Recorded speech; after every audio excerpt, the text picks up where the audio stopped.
Hi ಎಲ್ಲರಿಗೂ ನಮಸ್ತೆ. China creations YouTube ಚಾನಲ್ಗೆ ಸ್ವಾಗತ. ನಾನಿವತ್ತು ನಮ್ಮ ಅತ್ತೆ ಮಗಂದು ಮದುವೆ ಬ್ಲಾಗ್ನ ಅಪ್ಲೋಡ್ ಮಾಡ್ತಾ ಇದ್ದೀನಿ. ಸೊ ನಾವು ಮದುವೆಯಲ್ಲಿ ಯಾವ ಥರ ಶಾಸ್ತ್ರಗಳೆಲ್ಲ ಮಾಡ್ತೀವಿ, ನಮ್ಮದು ಶಿರ ಆಗಿರೋದ್ರಿಂದ ನಾವು ಯಾವ ಥರ ಶಾಸ್ತ್ರಗಳು ಮಾಡ್ತೀವಿ ಅಂತ ಹೇಳ್ಬಿಟ್ಟು ನಾನು ಈ ಬ್ಲಾಗಲ್ಲಿ ನಿಮಗೆಲ್ಲ ತೋರಿಸ್ಕೊಡ್ತಾ ಇದ್ದೀನಿ. ಸೊ ನಿಮಗೆ ಈ ಫುಲ್ ಬ್ಲಾಗ್ ನೋಡಿ ನಿಮಗೆ ಇಷ್ಟ ಆದರೆ ಲೈಕ್ ಮಾಡಿ, ಹಾಗೆ ಶೇರ್ ಮಾಡಿ, ಕಮೆಂಟ್ ಮಾಡಿ. ಸೊ ಫಸ್ಟು ಪುರೋಹಿತರು ಬಂದು ಎಲ್ಲ ರೆಡಿ ಮಾಡ್ಕೊಂಡು ಇಟ್ಕೊಂಡಿದ್ರು. ಆಮೇಲೆ ಹೆಣ್ಣಿನ ಕಡೆಯವರು ಬಂದರು, ಗಂಡಿನ ಕಡೆಯವರು ಬಂದರು. ಅಂದರೆ ಗಂಡಿನ ಅಪ್ಪ ಅಮ್ಮನ್ನು ಕೂರಿಸ್ತಾರೆ, ಹೆಣ್ಣಿನ ಅಪ್ಪ ಅಮ್ಮನ್ನು ಕೂರಿಸ್ತಾರೆ. ಅವರು ಬ್ಯುಸಿ ಇದ್ದರೆ ಆ್ಯಕ್ಚುಲಿ ಅವ್ರು ದೊಡ್ಡಪ್ಪ ಚಿಕ್ಕಪ್ಪ ದೊಡ್ಡಪ್ತಿರೋನು ಕೂರಿಸ್ತಾರೆ. ಗಂಡಿನ ಕಡೆಗೂ ದೊಡ್ಡಪ್ಪ ಕೂತ್ಕೋತಾರೆ, ಇಲ್ಲ ಹೆಣ್ಣಿನ ಕಡೆಗೆ ದೊಡ್ಡಪ್ಪ ಚಿಕ್ಕಪ್ಪ ಯಾರು ಇರ್ತಾರೋ ಅವ್ರನ್ನ ಕೂರಿಸ್ಬಿಟ್ಟು ಶಾಸ್ತ್ರ ಮಾಡ್ತಾರೆ ನಮ್ಮ ಕಡೇಲಿ. ಕೆಲವೊಂದು ನಿಮ್ಮ ಕಡೇಲಿ ಯಾವ ಥರ ಮಾಡ್ತೀರಾ ಅಂತೇಳಿ ಕಮೆಂಟಲ್ಲಿ ತಿಳಿಸಿ. ಇದು ನೋಡಿ, ಹುಡುಗಿಯವರ ದೊಡ್ಡಪ್ಪ ಈ ಕಡೆಗೆ ಲೆಫ್ಟಲ್ಲಿ ಕುಂತಿರೋದು ಹುಡುಗಿಯವ್ರ ದೊಡ್ಡಪ್ಪ, ಆ ಕಡೆ ರೈಟಲ್ಲಿ ಕುಂತಿರೋದು ಹುಡುಗವರ ದೊಡ್ಡಪ್ಪ. ಇದರಲ್ಲಿ ಕೂತ್ಕೊಂಡು ಇದು ಏನು ಶಾಸ್ತ್ರ ಅಂದರೆ ಲಗ್ನ ಕಟ್ಸೋದು ಅಂತ ಹೇಳ್ಬಿಟ್ಟು ಮಾಡ್ತಾರೆ ಈ ಶಾಸ್ತ್ರನ ಬಂದ್ಬಿಟ್ಟು ಅಂದರೆ ರಿಸೆಪ್ಷನ್ ದಿನ, ಅಂದರೆ ಮೊದಲನೇ ಶಾಸ್ತ್ರ ಅಂತ ಹೇಳ್ಬಿಟ್ಟು ನಮ್ಮ ಕಡೆ ಮಾಡ್ತಾರೆ. ರಿಸೆಪ್ಷನ್ ಅಂದರೆ ನಿಮಗೆಲ್ಲ ಇವಾಗ ಬೇಗ ಅರ್ಥ ಆಗುತ್ತೆ. ಆವತ್ತಿನ ದಿನ ರಿಸೆಪ್ಷನ್ಗಿಂತ ಮುಂಚೆ ಅಂದರೆ 3-4 ಗಂಟೆಗೆ ಈ ಶಾಸ್ತ್ರನ ಸ್ಟಾರ್ಟ್ ಮಾಡ್ತಾರೆ. ಈ ಶಾಸ್ತ್ರ ಮಾಡಿದ್ದಾದಮೇಲೆ ಗಂಡಿಗೆ ಅರಿಶಿನ ಹಚ್ಚೋದು, ಹೆಣ್ಣಿಗೂ ಅರಿಶಿನ ಹಚ್ಬಿಟ್ಟು ಆಮೇಲೆ ಕರ್ಕೊಂಡು ಹೋಗೋದು ಚೌಟ್ರಿಗೆ, ಆ ಥರ ಎಲ್ಲ ಮಾಡ್ತಾರೆ. ಇದು ಊರಲ್ಲೇ ಮದುವೆ ಮಾಡ್ತಿರೋದ್ರಿಂದ, ಸೊ ನಮ್ಮ ಚನ್ನನಕುಂಟೆಯಲ್ಲೇ ಮದುವೆ ಮಾಡ್ತಿರೋದ್ರಿಂದ ನಮ್ಮ ಚಿಕ್ಕಪ್ಪ ಮನೇಲಿ ಇದನ್ನು ಶಾಸ್ತ್ರನ ಇಟ್ಕೊಂಡಿದ್ರು. ಸೊ ಇವರು ಅಂದರೆ ಮಾಮೂಲಿ ಅಂದರೆ ನಾವು ಹೆಣ್ಣು ಕೊಡ್ತಾ ಇದ್ದೀವಿ, ನೀವು ಹೆಣ್ಣು ಕೊಡಿ ಅಂತ ಹೇಳ್ಬಿಟ್ಟು ಫಸ್ಟು ಹಣೆಗೆ ವಿಭೂತಿ ಇಟ್ಬಿಟ್ಟು ಕುಂಕುಮ ಇಟ್ಬಿಟ್ಟು ಇಬ್ಬರು ಗಂಡಿನವ್ರ ಕಡೆಯವರು ಮತ್ತು ಹೆಣ್ಣಿನ ಕಡೆಯವರು ಹೂವನ್ನ ಹಾಕೋತಾರೆ. ಸೊ ನೋಡಿ ಶಾಸ್ತ್ರ ಮಾಡಿಸ್ತಾಯಿದ್ರು.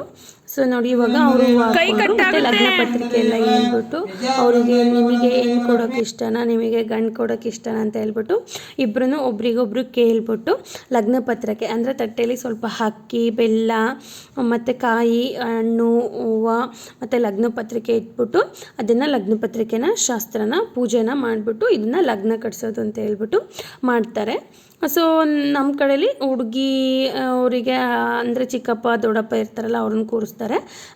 ಇವ್ರ ಗಂಡಿನ ಕಡೆಯಲ್ಲೂ ಹಂಗೆ ನಮ್ಮ ಮದುವೆಲ್ಲೂ ಕೂಡ ನಮ್ಮ ದೊಡ್ಡಪ್ಪ ಮತ್ತು ನಮ್ಮ ದೊಡ್ಡಪ್ಪ ಕೂತಿದ್ರು. ನಮ್ಮ ಮನೆಯವ್ರ ಕಡೆಯಿಂದ ಬಂದುಬಿಟ್ಟು ಅವ್ರ ಚಿಕ್ಕಪ್ಪ ಕೂತಿದ್ರು, ಅವರೇ ಲಗ್ನ ಕಟ್ಟಿಸಿ ಶಾಸ್ತ್ರ ಮಾಡಿದ್ದು. ಸೊ ನೋಡಿ ಇವಾಗ ಅವರು ಇವರಿಗೂ ಮತ್ತು ಆಮೇಲೆ ಲಗ್ನ ಪತ್ರಿಕೆ ಎಲ್ಲ ಎಕ್ಸ್ಚೇಂಜ್ ಅಂದರೆ ಅವ್ರ ತಟ್ಟೆ ಇವ್ರ ತಟ್ಟೆ ಅವರು ಬದಲಾಯಿಸ್ಕೊಂಡ್ಮೇಲೆ ಇಬ್ಬರಿಗೂ ಕಡಲೆ ಸಕ್ಕರೆ ತಿನ್ನಿಸ್ತಾರೆ. ಸೊ ಇದು ಅವರು ಕುಳ್ಳ ಇದ್ದಿದ್ದರಿಂದ ಮತ್ತು ವೀಡಿಯೋಗೂ ಬರಬೇಕಲ್ವ, ಅವ್ರು ಯಾವತ್ತೂ ಕ್ಯಾಮ್ರಾ ಪೋಸ್ಟ್ ಮಾಡಿರಲಿಲ್ವಲ್ಲ, ಹಾಗಾಗಿ ಬಗ್ಗಿ ಎದ್ದು ಆ ಥರ ಮಾಡ್ತಾಯಿದ್ರು. ಸೊ ಆಮೇಲೆ ನೋಡಿ ಮತ್ತು ಇಲ್ಲಿ ಅದು ಅಷ್ಟರಲ್ಲಿ ಆಲ್ರೆಡಿ ಏನದು ಆರೇನವರು ಇದು ಡುಮ್ಟ ಕಬಡ್ಡಿಯವರು ಬಂದಿದ್ದರು. ಅವರು ಪ್ರಾಕ್ಟೀಸ್ ಕೂಡ ಮಾಡ್ತಾಯಿದ್ರು. ಅವರಿಗೆ ಅಂದರೆ ಅವ್ರ ಮನೆ ಹತ್ರ ಬಂದಾಗ ಅವ್ರದ್ದು ಏನಿದು ಬಡಿಯೋದು, ಪೀಪಿ ಊದೋದು, ಗಿಲ್ಕೆ ಎಲ್ಲ ಆಡಿಸೋದು, ಡ್ರಮ್ಮಿಗೆಲ್ಲ ಪೂಜೆ ಮಾಡಬೇಕಾಗುತ್ತೆ. ನಾವು ಪೂಜೆ ಮಾಡಿದ್ರು, ಅದಕ್ಕೆ ಅವ್ರು ಒಂದ್ಸಲಿ ಪ್ರಾಕ್ಟೀಸ್ ಮಾಡ್ಕೊತಾ ಇದ್ರು. ಅಷ್ಟರಲ್ಲಾಲೆ ಬಳೆಯವ್ರು ಬಂದು ರೆಡಿ ಮಾಡಿಕೊಂಡು ಕೂತಿದ್ರು. ಆಮೇಲೆ ಹೋಗಿ ಹೆಣ್ಣನ್ನು ಕರ್ಕೊಂಬಂದರು. ಹೆಣ್ಣಿಂದು ಊರು ಒಂದೇ ಊರು, ಗಂಡಿಂದು ಒಂದೇ ಊರಾಗಿರೋದ್ರಿಂದ ಊರಲ್ಲೇ ಮದುವೆ ಮಾಡ್ತಾ ಇರೋದು ಇದು. ಸೊ ನೋಡಿ ಇವಾಗ ಹೆಣ್ಣನ್ನು ಕರ್ಕೊಂಬರ್ತಾ ಇದ್ದಾರೆ. ಹೆಣ್ಣು ಕರ್ಕೊಂಬರ್ಬೇಕಾದ್ರೂ ಬಡ್ದು ಗಂಡನವ್ರು ಹೋಗಿ ಕರ್ಕೊಂಬರ್ತಾ ಇದ್ದಾರೆ. ಹೆಣ್ಣಾರನ್ನು ಕಳಸ ಎಲ್ಲ ಇಟ್ಕೊಂಡು ಹೆಣ್ಣು ನೋಡಿ ಇವಾಗ ಬರ್ತಾ ಇದ್ದೆ. ಸೊ ನನ್ನ ಮಗಳು, ನನ್ನ ತಂಗಿಯವರು, ನಮ್ಮ ದೊಡ್ಡಮ್ಮರು ಇವರೆಲ್ಲ ಅಂದರೆ ನಮ್ಮ ಅಪ್ಪರು 7 ಜನ, ನಮ್ಮ ಅತ್ತೆಯರು ಇಬ್ಬರು, ಒಟ್ಟು ಟೋಟಲ್ 9 ಜನ ಮಕ್ಕಳು ನಮ್ಮ ಅಜ್ಜಿಗೆ. ಅಂದರೆ ನಮ್ಮ ಅಪ್ಪನ ಸ್ವಂತ ತಂಗಿ ಮಗಂದರೆ ಮದುವೆ ಆಗ್ತಿರೋದು. ನೋಡಿ ಮದುವೆ ಹೆಣ್ಣೆಲ್ಲ ಬಂತು, ಅಂದರೆ ಬಳೆಶಾಸ್ತ್ರಕ್ಕೆ ಅಂತ ಹೇಳ್ಬಿಟ್ಟು. ಬಳೆಶಾಸ್ತ್ರ ಮಾಡೋದಕ್ಕಿಂತ ಮುಂಚೆ ಇದು ಅಕ್ಕಿ ಕುಟ್ಟೋದು ಅಂದರೆ ಭತ್ತ ಕುಟ್ಟೋದು ಶಾಸ್ತ್ರ ಅಂತ ಹೇಳ್ಬಿಟ್ಟು ಮಾಡ್ತಾರೆ. ಇದು ಧಾರೆ ಮುಹೂರ್ತದಲ್ಲಿ ಮತ್ತು ಹೆಣ್ಣಿಗೆ ಏನೆಲ್ಲ ಶಾಸ್ತ್ರ ಮಾಡ್ತೀವೋ ಆವಾಗ ಈ ಅಕ್ಕಿನ ಬಳಸ್ತಾ ಇದ್ರಂತೆ. ಮುಂಚೆ ಎಲ್ಲ ಭತ್ತ ಕುಟ್ತಾಯಿದ್ರು, ಅಂದರೆ ಭತ್ತನೆಲ್ಲ ಹಾಕ್ಬಿಟ್ಟು ಈ ಥರದ್ರಲ್ಲಿ ಇದು ಒಣಕೆಯಲ್ಲಿ ಕುಟ್ತಾಯಿದ್ರು. ಬಟ್ ಇವಾಗ ಚೇಂಜ್ ಆಗಿದೆ, ಭತ್ತ ಕುಟ್ಟೋಕ್ಕಾಗಲ್ಲ ಮತ್ತು ಭತ್ತ ಎಲ್ಲ ಕಡೆ ಸಿಗೋದಿಲ್ಲ ಅಂತ ಹೇಳ್ಬಿಟ್ಟು ಅಕ್ಕಿನ ಹಾಕ್ಬಿಟ್ಟು ಕುಟ್ತಾರೆ. ಇಲ್ಲಿ ನೋಡಿ ಇದೇನಿದು 3 ಇದ್ದಾವಲ್ಲ, ಇವು ಬಂದ್ಬಿಟ್ಟು ಅಕ್ಕಿ ಕುಟ್ಟ ಶಾಸ್ತ್ರಕ್ಕೆ ಒಣಕೆ 3 ಇರುತ್ತೆ, ಒಳ್ಳು ಬಂದ್ಬಿಟ್ಟು 3 ಇರುತ್ತೆ, ಒಣಕೆ ಬಂದ್ಬಿಟ್ಟು 5 ತೊಗೊಂಡು ಮಾಡ್ತಾರೆ. ಈ 3ಕ್ಕೂ ಅಂದರೆ 3 ಏನಿದ್ವು ಅದಕ್ಕೂ ಕಂಕಣ ದಾರ ಕಟ್ತಾರೆ ಮತ್ತು ಹೂವು ಇಟ್ಟು ಅರಿಶಿನ ಕುಂಕುಮ ಇಟ್ಟು ಮತ್ತು ಹಸಿ ಅಕ್ಕಿ ತೊಮಟನ ಕಲಸಿ ಎಲೆ ಇಟ್ಕೆ 5ನ್ನ ಎಡೆ ಇಟ್ಬಿಟ್ಟು 5 ಮುತ್ತೈದೆಯರಿಗೆ ತುಂಬ್ತಾರೆ. 5 ಮುತ್ತೈದೆಯರಿಗೆ ಅದು ಎಲೆ ಅಡಿಕೆ ಮತ್ತು ಬಾಳೆಹಣ್ಣು ಹಸಿ ಅಕ್ಕಿ ತೊಮಟ ಇಟ್ಟಿರ್ತೀವಲ್ಲ ಅದನ್ನು ಮಡ್ಲು ತುಂಬಿಕೊಂಡು ಅದನ್ನು ಸೊಂಟದಲ್ಲೇ ಇಟ್ಕೊಂಡು ನೋಡಿ ಇವಾಗ ಅಕ್ಕಿ ಎಲ್ಲ ಆ ಕಡೆದ್ರಲ್ಲಿ ಹಾಕಿರ್ತಾರಲ್ಲ ಈ 3 5 ಜನನೂ ಇಟ್ಕೊಂಡು ಒಂದರಲ್ಲಿ 2 ಇನ್ನೊಂದರಲ್ಲಿ 3 ಒಂದೊಂದು ಮಧ್ಯದಲ್ಲಿರೋದು ಒಂದು ಇಟ್ಕೊಂಡಿರ್ತಾರೆ ಒಣಕೆ ಆ ಕಡೆ ಈ ಕಡೆ ಇರೋದಕ್ಕೆಲ್ಲ 2 ಇಟ್ಕೊಂಡು ಅಕ್ಕಿನ ಕುಟ್ಟೋ ಶಾಸ್ತ್ರ ಇಲ್ಲಿ ಮಾಡ್ತಾರೆ. ಮುಂಚೆ ಭತ್ತ ಕೊಡ್ತಾಯಿದ್ರು, ಇವಾಗ ಅಕ್ಕಿ ಕೊಡ್ತಾರೆ. ಇದೇ ಅಕ್ಕಿನ ಒಳ್ಳಕ್ಕಿ ಶಾಸ್ತ್ರ ಮಾಡ್ತಾರೆ, ಮತ್ತು ಅಕ್ಷತೆ ಇಕ್ತಾರೆ, ಮತ್ತು ಅರಿಶಿನ ಹಚ್ತಾರಲ್ಲ ಅವಾಗ ಇದು ಮಾಡ್ತಾರೆ. ಮತ್ತು ಒಳ್ಳಕ್ಕಿ ಕೊಟ್ಟಿದ್ದನ್ನೇ ಬೆಳಗ್ಗೆ ಹೊತ್ತು ಗಂಡು ಕರಿಬೇಕಾದ್ರೆ ಅಕ್ಕಿ ಬೀರೋದು ಅಂತ ಹೇಳ್ಬಿಟ್ಟು ಇರ್ತಾರೆ, ಗಂಡಿನ ಕಡೆಯವರು ಹೆಣ್ಣಿನ ಕಡೆಯವರು, ಅದಕ್ಕೆ ಈ ಅಕ್ಕಿನ ಬಳಸ್ತಾರೆ. ಸೊ ನೋಡಿ ಇದನ್ನು 3 ಸಲ ಮಾಡ್ತಾರೆ. ಇದೇ ಥರ ಏನು ಮಾಡ್ತಿದ್ದಾರಲ್ಲ ಇದನ್ನು ಕುಟ್ಟೋದನ್ನು 3 ಸಲ, ಒಂದು ಸಲ ಕುಟ್ಬಿಟ್ಟು ಮತ್ತೆ ಕೆಳಗಿಟ್ಟು ಮತ್ತೆ ಅದಕ್ಕೆ ಅಂಗದಾರ ಕಟ್ಟಿ ಅರಿಶಿನ ಕುಂಕುಮ ಇಟ್ಟು ಹೂವು ಇಟ್ಬಿಟ್ಟು ಮತ್ತು ಎಲೆ ಅಡಿಕೆ ಬಾಳೆಹಣ್ಣು ನೋಡಿ ಮತ್ತು ಚೇಂಜ್ ಮಾಡ್ತಾರೆ. ಅಂದರೆ 1ರಿಂದ 1 ಅಂದರೆ 3 ಇದಾವಲ್ಲ 3 ಫಸ್ಟಿಂದ ಸೆಕೆಂಡಿಗೆ ಮದ್ದಿದ್ದು ಲಾಸ್ಟಿಗೆ ಫಸ್ಟದ್ದು ಲಾಸ್ಟಿಗೆ ಆ ಥರ ಬರೋ ಥರ 3 ಸಲ ಮಾಡ್ತಾರೆ. ಈ 3 ಸಲನೂ ಕೂಡ ಏನದು ಎಲೆ ಅಡಿಕೆ ಬಾಳೆಹಣ್ಣು ಅಕ್ಕಿ ತೊಮಟ ಮತ್ತು ಅದನ್ನೆಲ್ಲ ಇಟ್ಬಿಟ್ಟು ಅರಿಶಿನ ಕುಂಕುಮ ಇಟ್ಬಿಟ್ಟು 3 ಸಲಿನೂ ಈ ಶಾಸ್ತ್ರನ ಮಾಡ್ತಾರೆ. ಇದು ಮಾಡೋ ಅಷ್ಟರಲ್ಲಿ ಇದು ನೋಡಿ ಎಲ್ಲರೂ ಕೂತಿದ್ರು, ಅದನ್ನೇ ಸ್ವಲ್ಪ ಹಂಗೆ ವೀಡಿಯೋ ಮಾಡ್ಕೊಂಡೆ ನೋಡಿ. ಶಾಸ್ತ್ರ ಮಾಡೋದಕ್ಕೆ ಅಂತಲೇ ವೆಯ್ಟ್ ಮಾಡ್ತಾಯಿದ್ರು. ಸೊ ನಾನು ಈ ಕಡೆ ರಿಸೆಪ್ಷನಿಗೆ ದೇವಸ್ಥಾನದ ಹತ್ರ ರೆಡಿ ಮಾಡ್ತಾಯಿದ್ರು, ಅದನ್ನು ನೋಡೋಣ ಅಂತ ಹೇಳ್ಬಿಟ್ಟು ಅಲ್ಲಿಗೆ ಬಂದ್ವಿ. ಅಂದರೆ ಇನ್ನೂ ಶಾಸ್ತ್ರ ಮಾಡ್ತಾ ಇರಲಿಲ್ಲ ಅದಕ್ಕೆ ಅಂತ ಹೇಳ್ಬಿಟ್ಟು, ಅಂದರೆ ಇವರು ಅರ್ವಿ ನೀರು ಅಂದರೆ ಗಂಗಮ್ಮನ ಮಾಡೋಕ್ಕೆ ಅಂತ ಹೇಳಿ ಹೊಸ ಅರ್ವಿ ತರೋಕ್ಕೆ ಅಂತ ಹೇಳ್ಬಿಟ್ಟು ಅವರು ಬೇರೆ ಕಡೆ ಹೋಗಿದ್ದರು. ಹಾಗಾಗಿ ಶಾಸ್ತ್ರ ಮಾಡೋರು ಯಾರೂ ಇರಲಿಲ್ಲ ಅಂತ ಹೇಳ್ಬಿಟ್ಟು ರಿಸೆಪ್ಷನಿಗೆ ಯಾವ ಥರ ರೆಡಿ ಮಾಡ್ತಿದ್ದಾರೆ ಅಂತ ಹೇಳ್ಬಿಟ್ಟು ನೋಡೋಕ್ಕೆ ಅಂತ ಬಂದೆ. ಇದು ಬಂದ್ಬಿಟ್ಟು ನಮ್ಮ ಫಸ್ಟ್ನೇ ಅತ್ತೆ ಐತಲ್ಲ ಅವ್ರ ಮಗನೇ ಕೂಡ ಡೆಕೋರೇಷನ್ ಮಾಡ್ತಾರೆ. ಇದು ಆಲೂಡಿಲಿರೋದವರು. ನಿಮಗೂ ಯಾರಾದರೂ ಬೇಕು ಡೆಕೋರೇಷನ್ಸು ಬೇಕಂದರೆ ನೀವು ಕಾಂಟ್ಯಾಕ್ಟ್ ಮಾಡ್ಬೋದು ಇವ್ರ ನಂಬರ್ ಬೇಕಂದರೆ ನಾನು ಹಾಕ್ತೀನಿ ನಿಮಗೆ ಡಿಸ್ಕ್ರಿಪ್ಷನ್ ಬಾಕ್ಸಲ್ಲಿ. ಅಡುಗೆ ಎಲ್ಲ ಮಾಡ್ತಾಯಿದ್ರು. ಅಡುಗೆಗೆ ಕಾಯಿ ಹೋಳಿಗೆ ಪಲ್ಯ ಕಾಳು ಕೂಟು ಹೆಸರು ಬೇಳೆ ಆ ಥರದ್ದೆಲ್ಲ ಮಾಡ್ತಾಯಿದ್ರು. ಸೊ ರಿಸೆಪ್ಷನಿಗೆ ರೆಡಿಯಾಗಿದ್ದರಿಂದ ಅಲ್ಲಿ ನನ್ನ ಮಗಳು ಮತ್ತು ನನ್ನ ತಂಗಿ ಮಗ ಎಲ್ಲ ಡ್ಯಾನ್ಸ್ ಮಾಡಿಕೊಂಡು ಆಟ ಆಡ್ತಾಯಿದ್ರು. ಅಲ್ಲಿಂದ ಬರೋ ಅಷ್ಟರಲ್ಲಿ ಬಳೆ ಶಾಸ್ತ್ರ ಸ್ಟಾರ್ಟ್ ಆಗಿತ್ತು. ನಮ್ಮ ಕಡೆ ರಿಸೆಪ್ಷನ್ಗಿಂತ ಮುಂಚೆನೇ ಬಳೆ ಶಾಸ್ತ್ರ ಮಾಡ್ತಾರೆ. ಬಳೆ ಶಾಸ್ತ್ರ ಆದಮೇಲೆ ರಿಸೆಪ್ಷನಿಗೆ ನಿಂತ್ಕೊಳ್ಳೋದು. ಸಾರಿ ಮ್ಯಾಚಿಂಗ್ ಎಲ್ಲ ಏನು ಹಾಕ್ಕೊಳ್ಳೋಲ್ಲ ನಮ್ಮ ಕಡೆ. ಕರೆಬಳೆ ಅಥವಾ ನಮ್ಮ ಕಡೆ ಕರೆಬಳೆ ಅಥವಾ ಗ್ರೀನ್ ಬಳೆನ ತೊಡಿಸ್ತಾರೆ ನೋಡಿ. ಇವಾಗ ತೊಡಿಸ್ತಾ ಇದ್ರು ಅಷ್ಟರಲ್ಲಿ ಇಲ್ಲಿ ಮತ್ತೆ ಎಷ್ಟು ಜನ ಮುತ್ತೈದೆಯರು ಬಂದಿರ್ತಾರೋ ಅಷ್ಟು ಜನ ಮುತ್ತೈದೆಯರಿಗೂ ಕೂಡ ಕರಿಬಳೆ 5 ಬಳೆ ಹಾಕ್ತಾರೆ. ನಾವು ಎಕ್ಸ್ಟ್ರಾ ಬೇಕಂದ್ರೂ ಕೂಡ ಅವರು ನಾವು ಯಾವ ಕೇಳ್ತೀವೋ ಅವನ್ನ ಹಾಕ್ತಾರೆ. ಸೊ ಇನ್ನೀಗ ಹಾಕ್ತಾಯಿದ್ರು ನೋಡಿ ಇವಾಗ. ಆಮೇಲೆ ನಾವು ಬಳೆ ಎಲ್ಲ ತೊಡ್ಕೊಂಡು ರಿಸೆಪ್ಷನಿಗೆ ರೆಡಿ ಆಗಿಬಿಟ್ಟು ಬಂದ್ವಿ ನೋಡಿ. ಗಂಟೆ ಹೆಣ್ಣಿಂದು ರಿಸೆಪ್ಷನ್ ಲುಕ್ಕು ಹೀಗಿತ್ತು. ನನಗೆ ಬೇರೆ ಎಲ್ಲ ವೀಡಿಯೋನ ಮಾಡ್ಕೊಳ್ಳೋಕೆ ಆಗಲಿಲ್ಲ, ಏಕೆಂದರೆ ನನ್ನ ಮಗಳು ತುಂಬ ಆಟ ಮಾಡ್ತಿದ್ಲು. ಮತ್ತು ರಿಸೆಪ್ಷನ್ ಕೂಡ ಲೇಟಾಗಿ ಸ್ಟಾರ್ಟ್ ಆಗಿದ್ದರಿಂದ ನನಗೆ ರಾತ್ರಿದು ಫುಲ್ ವೀಡಿಯೋ ಮಾಡೋಕ್ಕಾಗಿಲ್ಲ. ಮತ್ತು ಇದು ಬೆಳಗ್ಗೆದು, ಇದು ಗೌರಿ ಪೂಜೆ ಮಾಡಿರೋದು. ಗೌರಿ ಪೂಜೆಗೆ ನಮ್ಮ ಕಡೆ ಈ ಥರ ಮಾಡ್ತಾರೆ. ಸೊ ಇದು ಗೌರಿ ಪೂಜೆದು. ನಿಮಗೆ ಇನ್ನೊಂದು ಹೇಳಿದ್ನಲ್ಲ ಗಂಗೆ ಪೂಜೆ ಮಾಡೋದು ಅಂತ ಹೇಳ್ಬಿಟ್ಟು ಈ ಥರ ಹೊಸದು ಅರ್ವಿ ತೊಗೊಂಬರ್ತಾರೆ. ಮತ್ತು ನೋಡಿ ಆ ಅರ್ವಿಗೆ ನೀಟಾಗಿ ಬಣ್ಣ ಎಲ್ಲ ಬಳಿದು ಅಂದರೆ ಸುಣ್ಣ ಎಲ್ಲ ಬಳ್ಬಿಟ್ಟು ಅದಕ್ಕೆ ನೀಟಾಗಿ ಅಲಂಕಾರ ಮಾಡಿ ಇದನ್ನು ರಾತ್ರಿನೇ ಅಂದರೆ ಚೌಟ್ರಿ ಬಂದಿರ್ತೀವಲ್ಲ ಬಳೆ ಶಾಸ್ತ್ರ ಆದಮೇಲೆ ನೀರು ತರೋ ಶಾಸ್ತ್ರ ಅಂತೆಲ್ಲ ಮಾಡ್ತೀವಿ.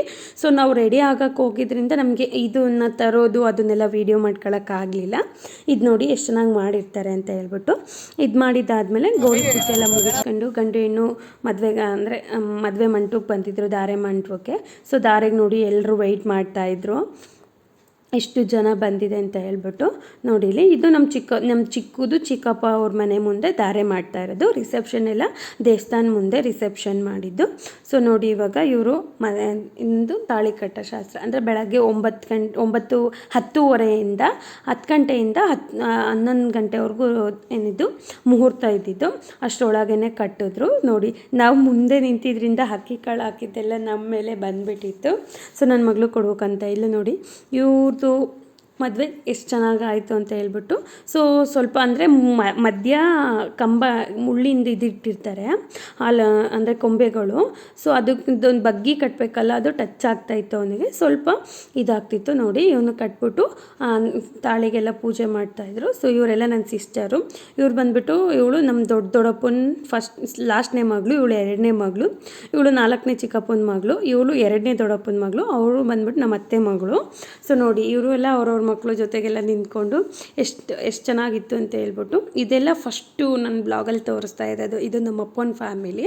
ಸೊ ಇವರೆಲ್ಲ ನನ್ನ ಸಿಸ್ಟರ್ಸು ಮತ್ತು ನಮ್ಮ ಅತ್ತೆ ಮಗಳು, ಅವ್ರ ಮಕ್ಕಳು, ಅವರೆಲ್ಲರನ್ನೂ ತೋರಿಸ್ತಾ ಇದ್ದೀನಿ ನಾನಿಲ್ಲಿ. ಮತ್ತು ನಾವು ಸ್ವಲ್ಪ ಬಂದಾದಮೇಲೆ ಇನ್ನು ಧಾರೆ ಮಾಡೋದಕ್ಕೆ ತುಂಬ ಜನ ವೆಯ್ಟ್ ಮಾಡ್ತಾಯಿದ್ರು. ಸೊ ನೋಡಿ ಎಷ್ಟು ಜನ ಇದ್ದಾರೆ ಅಂತ ಹೇಳ್ಬಿಟ್ಟು ಧಾರೆ ಮಾಡೋದಕ್ಕೆ. ಅಂದರೆ ತಾಳಿ ಕಟ್ಟಿದ್ದಾದಮೇಲೆ ಹೆಣ್ಣು ಗಂಡನ್ನ ಕೂರಿಸ್ಬಿಟ್ಟು ಆಲೋಯ ಶಾಸ್ತ್ರ ಮಾಡ್ತೀವಲ್ಲ, ಅದಕ್ಕೆ ಅಂತಲೇ ಎಲ್ಲರೂ ನಿಂತಿದ್ರು. ಸೊ ನಂಗೆ ಆ ಕಡೆ ಹೋಗಿ ವಿಡಿಯೋ ಮಾಡ್ಕೊಳಕ್ಕಾಗಲಿಲ್ಲ, ಇಲ್ಲಿ ನಿಂತಿದ್ದ ಹತ್ರನೇ ಇಷ್ಟು ಜನನು ವಿಡಿಯೋ ಮಾಡ್ಕೊಂಡೆ. ಸೊ ನೋಡಿ ಎಷ್ಟು ಚೆನ್ನಾಗಿದೆ ಅಂತ ಹೇಳ್ಬಿಟ್ಟು.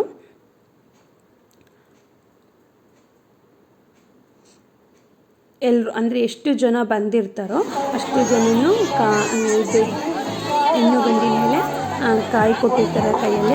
ಕಾಯಿ ಮೇಲೆ ಕಾಯನ್ನು ಇಟ್ಬಿಟ್ಟು ಹಾಲು ಇಟ್ಬಿಟ್ಟು ಹೋಗ್ತಾರೆ. ನೋಡ್ರಿ ಹಾಲು ಇಟ್ಟಿದ್ದಾರೆ ಮತ್ತು ಅಲ್ಲೇ ಅಕ್ಷತೆ ಇಟ್ಕೊಂಡು ನಿಂತಿರ್ತಾರೆ. ಹೆಣ್ಣಿನ ಗಂಡಿನ ತಲೆ ಮೇಲೆ ಅಕ್ಷತೆ ಹಾಕ್ಬಿಟ್ಟು ಆಶೀರ್ವಾದ ಮಾಡಿ ಹೋಗ್ತಾರೆ. ನೋಡಿ ಇಲ್ಲಿ ಎಷ್ಟು ಚೆನ್ನಾಗಿದೆ ಅಂತ ಹೇಳ್ಬಿಟ್ಟು. ಆಲ್ರೆಡಿ ನಾವು ಈ ಕಡೆಗೆ ಬಂದಾಗ ಸ್ವಲ್ಪ ಜನ ಕಮ್ಮಿ ಆಗೋಗಿದ್ರು.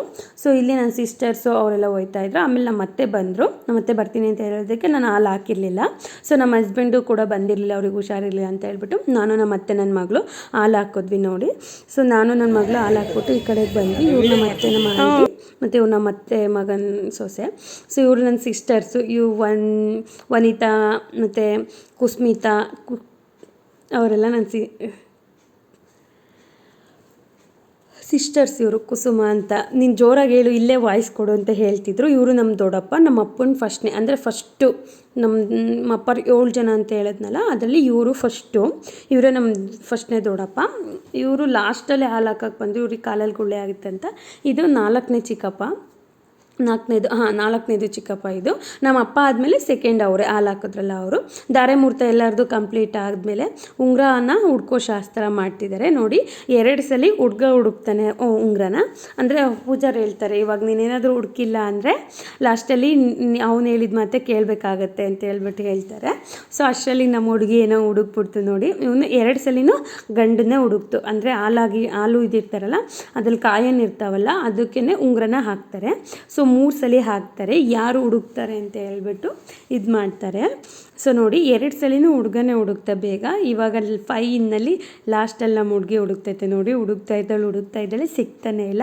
ನಾವು ಅಂದ್ಕೊಂಡಿರಲಿಲ್ಲ ಅವಳಿಗೆ ಸಿಗುತ್ತೆ ಅಂತ. ಬಟ್ ಪ್ರೇಯರ್ ಮಾಡ್ತಾಯಿದ್ವಿ, ಅವಳಿಗೆ ಸಿಗಲಿ ಅಂತ ಹೇಳ್ಬಿಟ್ಟು. ಸೊ ಫೈನಲಿ ಅವಳಿಗೆ ಸಿಕ್ಬಿಟ್ಟು ಫುಲ್ ಖುಷಿ ಆಗೋಗ್ಬಿಟ್ಲು. ಸೊ ಆಮೇಲೆ ನಾವು ಧಾರೆ ಮಂಟಪದ ಹಾಲು ಮತ್ತು ಇದನ್ನು ಕೊಂಬಿ ಇಟ್ಟಿರ್ತಾರಲ್ಲ ಅದನ್ನೇ ನಮ್ಮ ಕಡೆ 9 ಸುತ್ತು ಸುತ್ತಿಸ್ತಾರೆ. ಅಂದರೆ ನಮ್ಮ ಕಡೆ ಅಗ್ನಿ ಹಾಕ್ಬಿಟ್ಟು ಅದ್ರ ಸುತ್ತ ಸುತ್ತಿಸ್ತಾರಲ್ಲ ಆ ಥರ ಏನಿಲ್ಲ. ನಮ್ಮದು ಧಾರೆ ಮಂಟಪನೇ 7 ಸತಿ ಸುತ್ತಿಸ್ಬಿಟ್ಟು 7 ಅದೇನು ಪ್ರತಿಜ್ಞೆ ಐತಲ್ಲ ಅದನ್ನು ಮಾಡಿಸ್ತಾರೆ. ಸೊ ನಿಮ್ಮ ಕಡೆ ನೀವು ಯಾವ ಥರ ಧಾರೆ ಮುಹೂರ್ತ ಆದಮೇಲೆ ಪ್ರತಿಜ್ಞೆ ಮಾಡ್ತೀರಾ ಅಂತ ಹೇಳ್ಬಿಟ್ಟು ನನಗೆ ಕಮೆಂಟಲ್ಲಿ ತಿಳಿಸಿ. ಅಥವಾ ನೀವು ಇದೇ ಥರ ಮಾಡ್ತೀರಾ?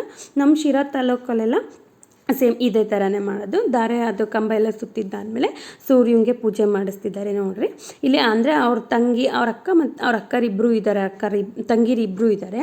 ಅವರಿಬ್ಬರು ಊಟಕ್ಕೆ ಹೋಗಿದ್ದರಿಂದ ನಾನು ಕಳಸ ಇಟ್ಕೊಂಡು ನಿಂತ್ಕೊಂಡೆ. ಎಲ್ಲರೂ ಊಟಕ್ಕೆ ಹೋಗಿದ್ದು. ಅಂದರೆ ಫೈನಲಿ ಇದು ಆಲ್ರೆಡಿ 12 ಗಂಟೆ ಆಗ್ತಾ ಬಂದಿತ್ತಲ್ಲ. ಸೊ ನಾನು ಇಟ್ಕೊಂಡು ನಿಂತ್ಕೊಂಡಿದ್ದೆ. ಅಂದರೆ ಪೂಜೆ ಮಾಡಿಸ್ತಾಯಿದ್ರು ಸೂರ್ಯನಿಗೆ. ಸೊ ಸೂರ್ಯ ನಮಸ್ಕಾರ ಮಾಡಿಸಿ ಪೂಜೆ ಎಲ್ಲನ ಮಾಡ್ತಾಯಿದ್ರು. ನೋಡ್ತಿರ್ಬೋದು ನಿಮಗೆ ಎಷ್ಟು ಚೆನ್ನಾಗಿ ಪೂಜೆ ಮಾಡಿಸ್ತಿದ್ದಾರೆ ಅಂತ. ಪೂಜಾರು ಹೇಳ್ತಿದ್ರು ಇಬ್ಬರು ಒಂದೇ ಸಲ ಇರಿಸ್ಬಿಟ್ಟು ಕೈ ಮುಗಿಬೇಕು ಅಂತ ಹೇಳ್ಬಿಟ್ಟು. ಇಬ್ರದ್ದು ಒಂದೇ ಸಲ ಬರಲಿಲ್ಲ ಅಂತ ಹೇಳ್ಬಿಟ್ಟು ಇಬ್ಬರು ಇದು ಮಾಡ್ಕೊತಾ ಇದ್ರು ನೋಡಿ. ಎಷ್ಟು ಚೆನ್ನಾಗಿದೆ ಜೋಡಿ ಅಲ್ವಾ? ನೀವು ಒಂದ್ಸಲಿ ವಿಶ್ ಮಾಡಿ, ಹ್ಯಾಪಿ ಮ್ಯಾರಿಡ್ ಲೈಫ್ ಅಂತ ನಾನು ಕೂಡ ಹೇಳ್ತಾ ಇದ್ದೀನಿ. ಸೊ ನೋಡಿ, ಸೊ ಇದು ಸೂರ್ಯ ನಮಸ್ಕಾರ ನಮ್ಮ ಕಡೆ ಎಲ್ಲ ಮಾಡ್ತಾರೆ. ಸೊ ನೋಡಿ ಎಷ್ಟು ಚೆನ್ನಾಗಿದೆ ಅಂತ ಹೇಳ್ಬಿಟ್ಟು. ಮತ್ತು ನಾವು ಊಟಕ್ಕೆ ಬಂದ್ವಿ. ಅಲ್ಲಿಂದ ಬರೋ ಅಷ್ಟರಲ್ಲಿ ಜನ ಎಲ್ಲ ಕೂತ್ಕೊಂಡು ತುಂಬ ಜನ ಹೋಗಿದ್ರು. ಸೊ ಎಲ್ಲ ಊಟ ಮಾಡ್ತಾಯಿದ್ರು. ಚೇರ್ ಖಾಲಿ ಇರಲಿಲ್ಲ ಅಂತ ಹೇಳ್ಬಿಟ್ಟು ನಾನು, ನಮ್ಮ ಅತ್ತೆ ಮತ್ತು ನಮ್ಮ ಮಗಳು ವೆಯ್ಟ್ ಮಾಡ್ತಾಯಿದ್ವಿ. ಇನ್ನೂ ತುಂಬ ಜನ ಎಲ್ಲ ವೆಯ್ಟ್ ಮಾಡ್ತಾಯಿದ್ರು. ನಾವು ಈ ಕಡೆ ನೆರಳಿತ್ತು ಮರದ ಕೆಳಗೆ ಅಂತ ಹೇಳ್ಬಿಟ್ಟು ಇಲ್ಲಿ ಊಟ ಮಾಡ್ತಾಯಿದ್ರಲ್ಲ ಅದರಿಂದ ಬಂದು ಕೂತ್ಕೊಂಡ್ವಿ. ಊಟ ಎಲ್ಲ ಕೂಡ ತುಂಬ ಚೆನ್ನಾಗಿತ್ತು. ಈ ಬ್ಲಾಗ್ ಇಷ್ಟ ಆಗಿದೆ ಅಂದ್ಕೊಳ್ತೀನಿ. Thank you.